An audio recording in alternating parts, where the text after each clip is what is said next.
Hello everybody, welcome back to the Bourbon Bar. I'm Holden. I'm Casey. And we are going to be reviewing the new Kentucky Owl Maighstir. Maighstir, however the hell you say that. You which say that differently. Yeah, Maighstir, It's gotta be Maighstir. It's gotta be Scottish, right? Maighstir.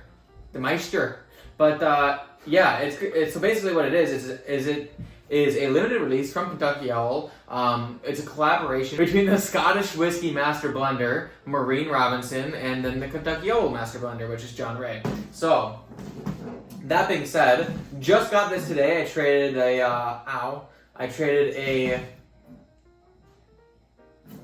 a Joseph Magnus cigar blend for this guy and a Weller 107 and a Weller Special Reserve. So, pretty good deal, I think, in my end. Ooh, a nice cork on that bad boy. Looks almost kind of looks like metal, but it might be just like, yeah, it's just synthetic. It is. But it does look really nice. It's a cap. I like so it kind of has like oak on the side and then a cap on the top. Pretty neat. Yeah. This is actually, a great cork pop. This is actually my first Kentucky Owl. Have you never tried anything else? I've never tried any other Kentucky Owl. Owl. I've tried the Confiscated and I really liked it, and I've debated on buying it for a long time because I've seen it a lot of places, but I don't know. It's just kind of expensive for kind of what you're getting. Yeah, once Dixon Dedman left Kentucky Owl, I was less inclined to buying it. I had seen like batch 3 and 4 of the Rise many times at stores, but never bought them because they were like $200 or $300. But those were still Dixon Dedman juice. This, however, is not. But I do have high hopes. This is a limited edition, and I like Scotch, so I'm hoping that this has some remnants of that. And let's go ahead and start. Get on the nose. Oh, wait, by the way, this particular release is 100 proof, 50.0% alcohol. So there's that bit of tidbit information for you. I don't actually know much about this bottle, but let's just get into it. Okay. Definitely get a little hint of Scotch in the front. Yeah, definitely some light, fruity, stone fruity vibes in it. It's if it's got remnants of Scotch, it's closer to the Highland Scotch region. I'm not getting really any peat in this, which obviously it's not Scotch. It is bourbon, I think. Bourbon whiskey, Kentucky straight bourbon whiskey. So I'm pretty sure it's just a master blender from Scottish whiskey that helped with this. That's all it is. But it does smell good. It's fresh pop. Some stone fruit, like I said. God, what is that note? It's got like, I don't want to say maltiness, but it's got like, It smells like malt. it's got a little bit of citrus in there too, though. Citrusy, just light citrus, like orange peel type citrus in it. Like orange zest. Yeah, orange zest, orange peel. Candy, like candied, sugary sweetness in it, in the nose anyway. It does smell very good. A lot of brown sugar. Brown sugar. It is sweet, like I said. It just... It actually smells like it's got some body to it, too. You know what? Let's just go ahead and taste it on the palate right away. No dilly-dallying.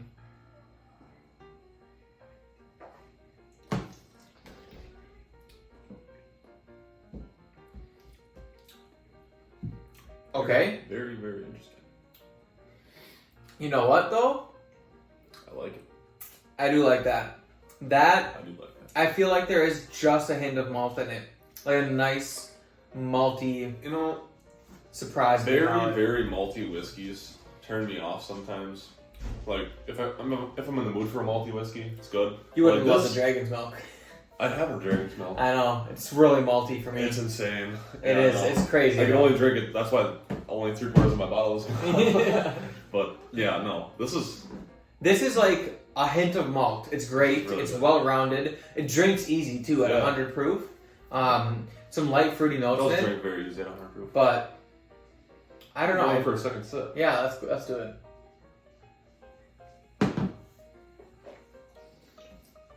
It reminds me of a Scotch.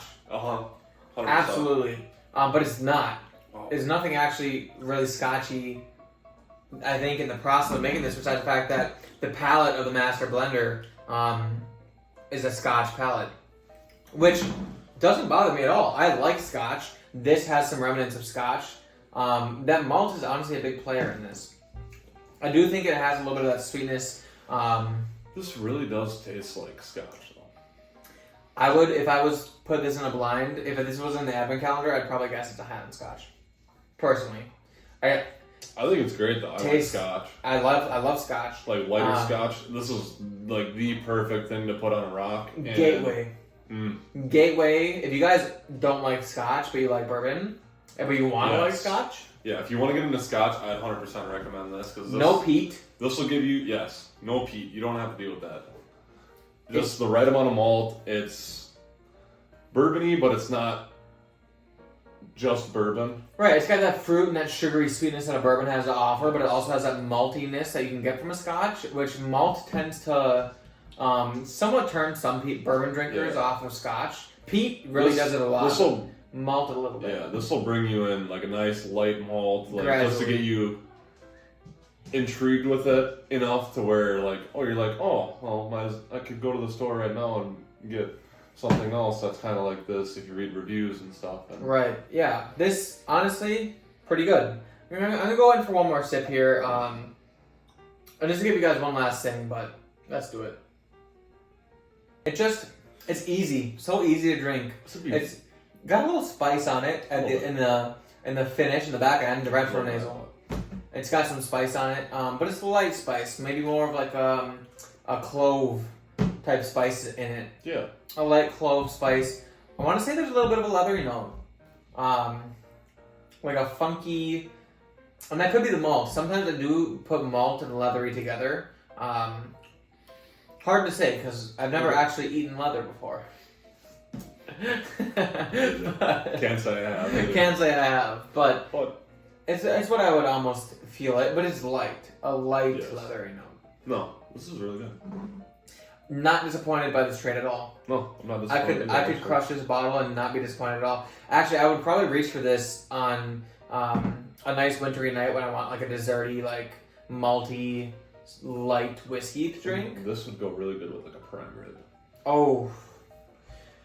Maybe we should eat some prime rib tomorrow. That's what I gotta say. But we're gonna take some time, sit down with this, and give you guys a grade on this whiskey. Alright guys, so we're back, and we decided to go ahead and grade this whiskey. Now, you guys know how this works. Nose, palate, value for the money. Rate it out of 10, then average it out. So starting on the nose, I like this a lot. I think it was sweet and easy to smell. I gave it an 8.0 out of 10. It's solid, but it's not anything extravagant. True. And I gave it a 7.5. I do like Scotch. I just kind of thought in my head, compared it to some other higher end bottles, and I don't know, in my mind it just didn't stand up to what I thought would be higher than that. So I agree, and that's why for the palate I gave it a 7.6 out of 10, because I feel like it just could have punched with a little bit more flavor. Very easy to drink, super crushable, and I do like it, but it could have more to it. I went with a 7.3 for the palate. Yeah, like you said, very mellow. That's all there is to say about it. I mean, if you like it, you like it. You don't. It's easy. It's easy to drink. It really is. Then finally, the value for the money, guys. This is $125 retail, which I got it in a trade, so I didn't pay for it, but I traded at about $125 for value, and I personally think you should try it before you buy it. I think it's a really good whiskey. I would buy it for that price personally if I had the money. But I did pass on this earlier in the year. That being said, I did go ahead and give it a 7.2 out of 10 for the value for the money. I give it a 7.0. Even 7. It's a lot of money. It is a lot of money. I mean, put it in perspective, that's the same amount that I paid for my last year's whiskey of the year. It would for batch proof. Only $10 more and you get a Russell's 13. That true. Yeah. And yeah, like you said, try before you buy, 100%. Absolutely. It's definitely not going to be for everybody just because of that malt note. Definitely if you're not into Scotch, if you want to get into Scotch, 100%, this is a great starter bottle. Absolutely. You should 100% try this, and then keep trying Scotch things if you want to get into Scotch. But absolutely. But that being said, we average those out, divide them by 3, and we get Casey with a 7.3 out of 10 on his overall grade for this whiskey. And I go ahead and I got it a 7.6 out of 10. So not too bad, but for an allocated bottle at that price range, I'd like to see maybe a little bit better of a score. True.